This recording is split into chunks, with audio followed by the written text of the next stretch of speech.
The conversation I wish to have with you, Victor Baron, is one of great importance. You, the descendant of Salvera Reaper, have, since the day of your birth, been placed under my right.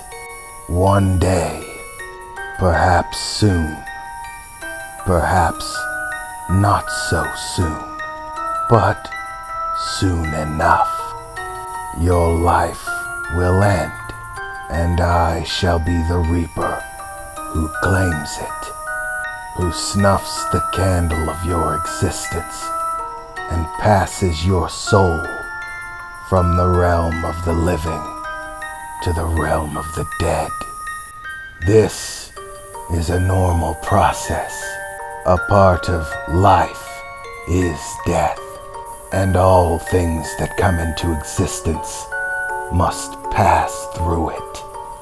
But by this point, Victor Baron, you have learned enough to know that you are not like most.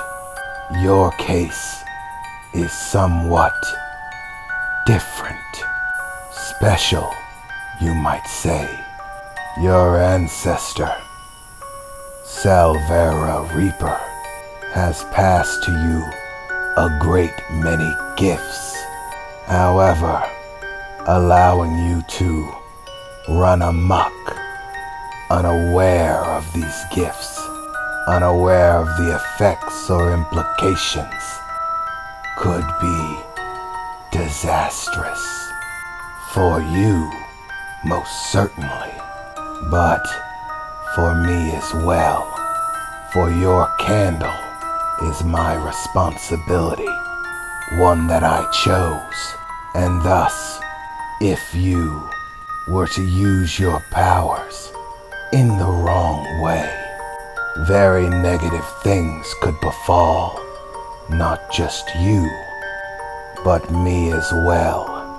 So, in order to prevent this possibility, I have elected to invite you here to my home so that you might learn, and through learning, abate the risk to myself.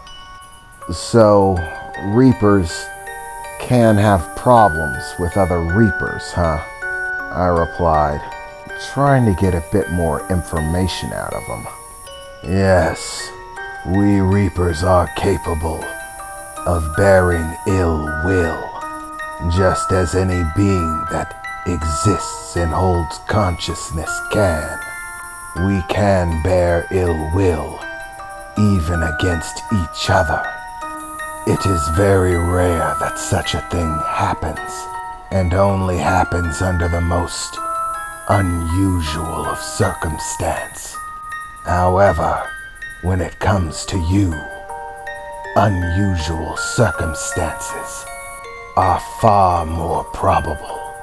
One might even say that they are, in fact, inevitable. Inevitable? What do you mean? It's simple. One cannot have power and then simply ignore it. Such a thing is simply unthinkable. For any who possess power, it will always exist as a temptation, a little voice in the back of your mind telling you that you can use that power. Gain what you want, protect what you will. So, the idea of you simply never using those abilities to your advantage is simply laughable. So, I will prepare you and thus abate risk to myself, the ire of other Reapers. Come, Victor, and I shall show you what it is that you wish to know. The figure said as he slowly began to turn around, and take steps in the opposite direction, heading down the hallway, passing by one candle after another. I was still heavily wary, but having no other real choices, I followed suit, trying to keep a short distance between us. "You know, I didn't think you'd be so friendly," I said to the Reaper, as he seemed to walk ahead of me, not even looking back in my direction, simply continuing his march forward. His movements seemed normal enough, and yet there was also something unnatural about it, almost unsettling. I mean, physically, he looked fairly normal. His body was average size.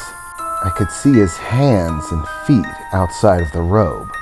He was walking barefoot, and his feet looked fairly normal despite the fact that they were covered in dirt and ash. So were his hands, and those, once again, seemed to be fairly normal. Other than the fact that he had a green glowing eye, I would probably place him as a human being, just an exceptionally dirty looking one. But still, something in the way he moved made me feel uneasy. Something that disturbed me, like looking at a mannequin and thinking that it looks a bit too realistic. I've heard of the term of the uncanny valley, the point at which something looks real enough and yet hasn't crossed over into looking completely real yet. That's called the uncanny valley, where despite its realism, you can still somehow tell that it's not real, and it gives you a creepy vibe. That's the kind of vibe that I get from this guy. The feeling that this appearance of his is only skin deep, and that beyond it lies something terrifying. Wasn't it Salvera Reaper who killed the Reaper King, or something like that? I thought you guys might be a bit upset about that. Maybe upset enough to try to kill his descendants? I said, as I slowly followed behind him, pacing through the corridor. "You are mistaken," he said, still not turning around. "Salvera Reaper did not kill the Reaper King, the Angel of Death, the Lord of the Final Passage. The Reaper King yet still lives." "I don't understand," I replied. "All of the books say that Salvera Reaper defeated the Reaper King, and devoured him. That's how he gained his abilities." "The books are mistaken. Salvera Reaper devoured many Reapers. In fact, for a great deal of time, he hunted us in our own realm. He became feared by almost all Reapers.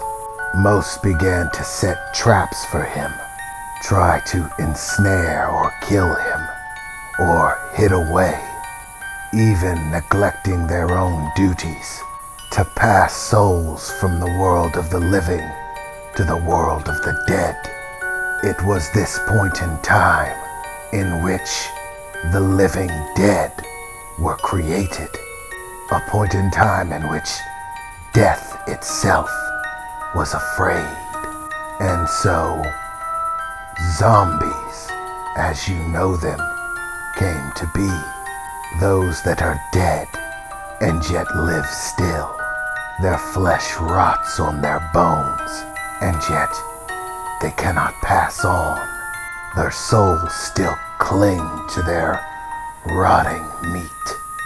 This is one of the reasons that we Reapers exist, because the hell that you would exist in, should your soul cling to your rotting flesh, is not one that anyone would wish to endure.